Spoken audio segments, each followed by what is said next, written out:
Chapter 10. Norman smiled at the elderly man and said, "Here's your key. That will be $10 for the two of you, please." The elderly man's wife opened her purse. "I've got the money here, Homer." She placed a bill on the counter, nodding at Norman. Then she stopped nodding and her eyes narrowed. "What's the matter? Don't you feel good?" I'm just a little tired, I guess. Be all right. Going to close up now." "So early? I thought motels stayed open until all hours, particularly on Saturday nights." "We don't get much business here. Besides, it's almost 10." "Almost 10? Nearly 4 hours. Oh my God, I see. Well, good night to you." "Good night." They were going out now, and he could step away from the counter. He could switch off the sign and close the office. But first he was going to take a drink. A big drink, because he needed one. And it didn't matter whether he drank or not. Nothing mattered now. It was all over. All over. Or just beginning. Norman had already taken several drinks. He took one as soon as he returned to the motel around 6. And he'd taken one every hour since. If he hadn't, he would never have been able to last. Never been able to stand here knowing what was lying up there at the house, underneath the hall rug. That's where he left it. Without trying to move anything, he just pulled the sides of the rug and tossed them over to cover it. There was quite a bit of blood. But it wouldn't soak through because there was nothing else he could do then. Not in broad daylight, not of course. He'd have to go back. He'd given Mother strict orders not to touch anything, and he knew she'd obey. Funny, once it had happened, how she collapsed again. It seemed as if she nerved herself up to almost anything. The manic phase, wasn't that what they called it? But once it was over, she just wilted, and he had to take over. He told her to go back to her room and not to show herself at the window, just lie down until he got there. And he had locked the door.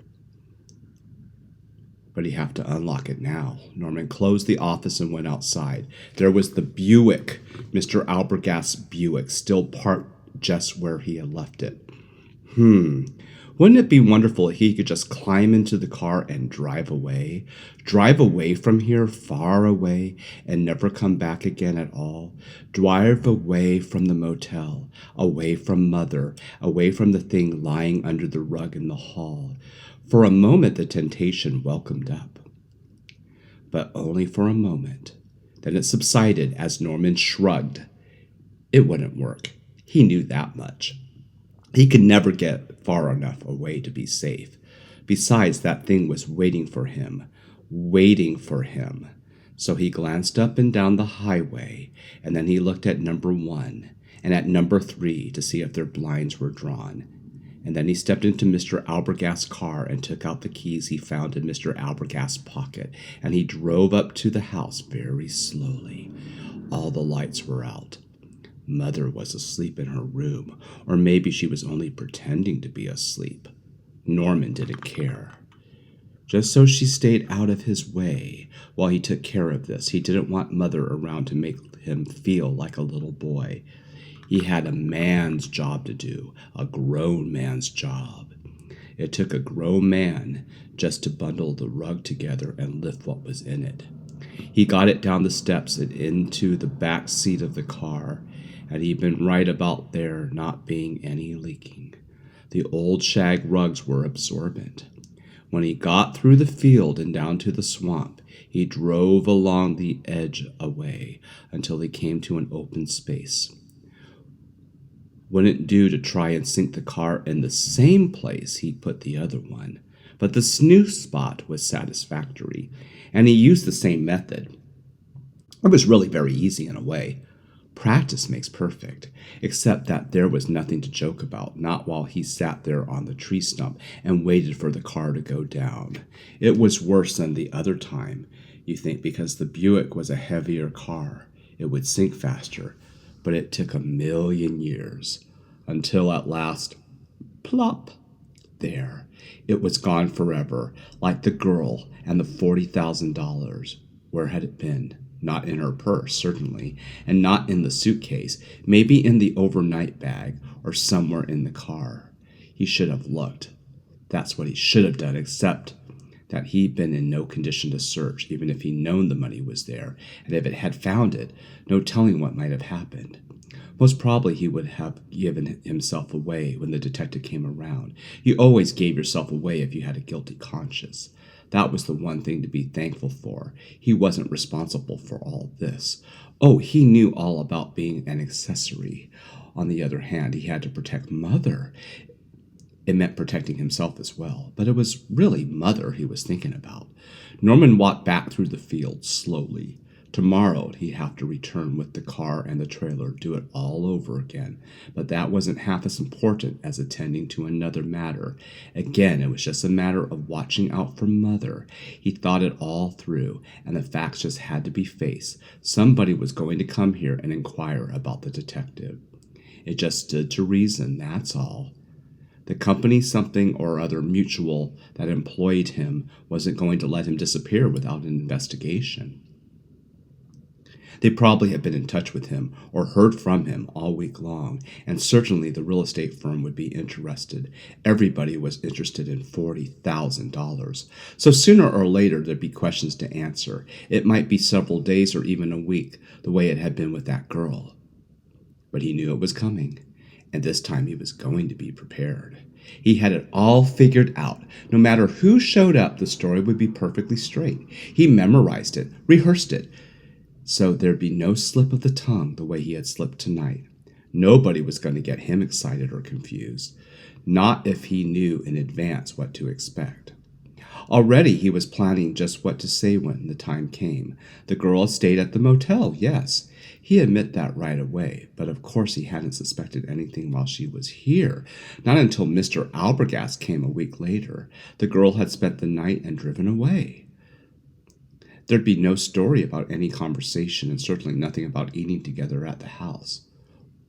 What he would say, though, is that he told everything to Mr. Albergast, and the only part which seemed to interest him was that when he mentioned that the girl had asked him how far it was from here to Chicago, and could she make it in a single day? That's what interested Mr. Albergast. And he thanked him very much and climbed back into his car and driven off, period. No, he had no idea where he was headed. Mr. Albergast hadn't said. He just drove off. What time it had been? Oh, a little after supper time Saturday. There it was, just a simple little statement of fact. No special details, nothing elaborate to arouse anyone's suspicions. A fugitive girl had passed this way and gone on. A week later, a detective followed her trail, asked for and received information, then departed. Sorry, mister, that's all I know about it.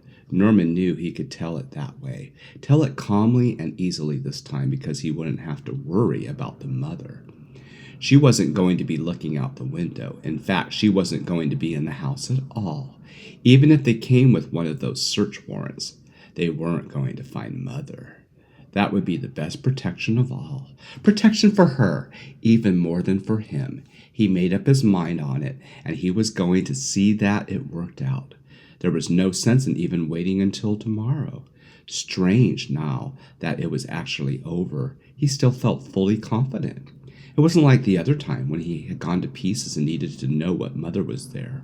No, he needed to know she was not there, and he had the necessary gumption for once to tell her just that. So he marched upstairs in the dark and went straight to her room. He switched on the light. She was in bed, of course, but not asleep.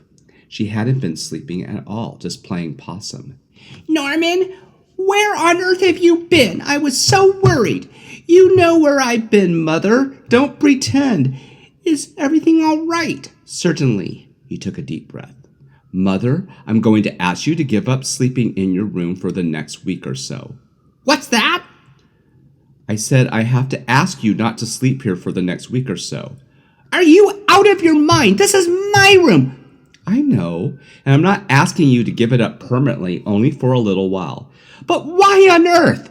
Mother, please listen and try to understand. We had a visitor here today. Oh, but you talk about that. I must for a moment, because sooner or later somebody will be around to inquire after him, and I'll say he came and left. Of course that's what you'll say, son. That'll be the end of it. Perhaps, well, I hope so, but I can't take chances. Maybe they won't search the house. Let them. He won't be here. Neither will you. He gulped a breath and rushed on. I mean it, Mother. It's for your own protection. I can't afford to let anybody see you, like the detectives did today. I don't want anyone to start asking you questions, you know. Well, as well as I do. It's just impossible. So the safest thing for both of us is to make sure you're just not around. What are you going to do? Bury me in the swamp? Mother. She started to laugh. It was more like a cackle, and he knew the only thing she really got started, she wouldn't stop. The only way to stop her was to outshout her. A week ago, Norman would never have dared, but this wasn't a week ago. It was now, and things were different. It was now, and he had to face the truth. Mother was more than sick. She was psychotic, dangerously so. He had to control her. He would now. Shut up, he said. The cackling ceased. I'm sorry, he said softly, but you must listen to me. I've got it all figured out. I'm going to take you down into the fruit cellar. The fruit cellar? Well, I can't live down in the fruit cellar. You can and you will. You have to. I'll see to it that you're taken care of. There's a light and I can put a cot in there for you. I won't go. I'm not asking you, Mother. I'm telling you, you're going to stay in the fruit cellar until I think it's safe for you to come upstairs again. And I'll hang the old Indian blanket on the wall so that it covers up the door. Nobody will notice a thing, even if they bother to go down into the cellar. It's the only way we can both be sure you're going to be safe. Norman! I refuse to ever discuss it any further with you. I'm not going to budge from this room. You're not... Oh, then I'll have to carry you. Norman, you wouldn't dare carry me. But he did. Finally, that's just what he did. He picked her up right off the bed and carried her, and she was light as a feather compared to Mr. Albrecht, and she smelled of perfume instead of stale cigarette smoke that way he had. She was too astonished to put up a fight, just whimpered a little. Norman was startled at how easy it was once he made up his mind to go through with it. Why, she was just a sick old lady, a frail, feeble thing. He didn't have to be afraid of her, not really. She was afraid of him now. Yes, she must be, because not once all through this had she called him son. I'll fix the cot for you, he told her. And there's a pot, too. Norman, must you talk that way to me? Must you talk this way to your mother? For just an instant, she flared up in the old way, then subsided. He bustled around, bringing blankets, arranging the curtains on the small window so that there'd be sufficient ventilation. She began whimpering again, not so much whimpering as muttering under her breath. It's like a prison cell down here. That's what it is. You're trying to make a prisoner out of me. You don't love me anymore. Norman, you don't love me, or else you wouldn't treat me this way, and I'm your mother. If I didn't love you, do you know where you be today? Mother, do you know where you be today? He didn't want to say it, but he had to. The state hospital for the criminally insane. That's where you be. He snapped out the light, wondering if she heard him, wondering if his words had gotten through to her. Even if she had, apparently she understood, because just as he closed the door, she answered. Her voice was deceptively soft in the darkness, but somehow the words cut into him more deeply than the straight razor had cut into Mr. Albrecht's throat. Yes, Norman, I suppose you're right. That's where I'd probably be. But I wouldn't be there alone. Norman slammed the door, locked it, and turned away. He wasn't quite sure, but as he ran up the cellar steps, he thought he could still bear her cackling gently in the dark.